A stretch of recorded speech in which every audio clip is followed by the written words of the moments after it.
भारत की ताकत को नजरअंदाज करना मालदीव के राष्ट्रपति मोहम्मद मोइजू पर भारी पड़ सकता है।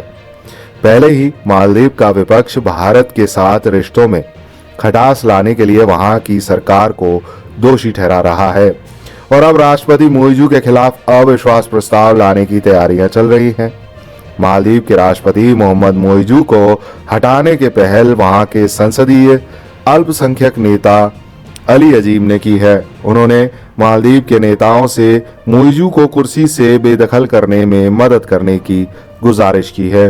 अली अजीम ने कहा है कि हमारी मालदीवियन डेमोक्रेटिक पार्टी यानी एमडीपी पार्टी मालदीव की विदेश नीति में स्थिरता बनाए रखने के लिए प्रतिबद्ध है। हम किसी भी पड़ोसी देश को विदेशी नीति से अलग थलग नहीं करने देंगे।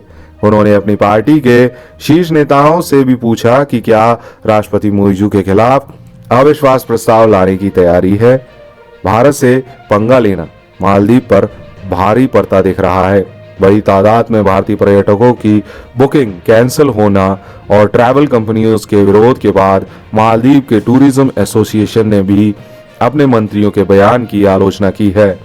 Maldives association of tourism industry MATI ने बयान जारी करते हुए कहा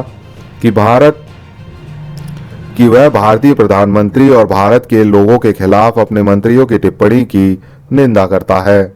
मालदीव टूरिज्म एसोसिएशन के आग ने कहा, भारत हमारा निकटतम पड़ोसी और सहयोगी है।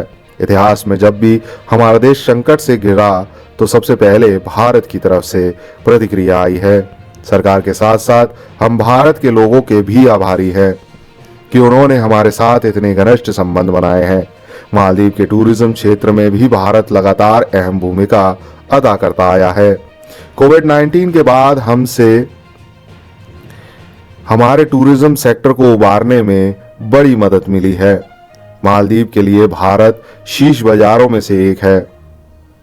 भारत के प्रधानमंत्री पर बयानबाजी के बाद मालदीव के पूर्व उपराष्ट्रपति अहमद अदीब का भी बयान सामने आया है। उन्होंने मालदीव की सरकार से कहा कि उन्होंने भारत से माफी मांगनी चाहिए।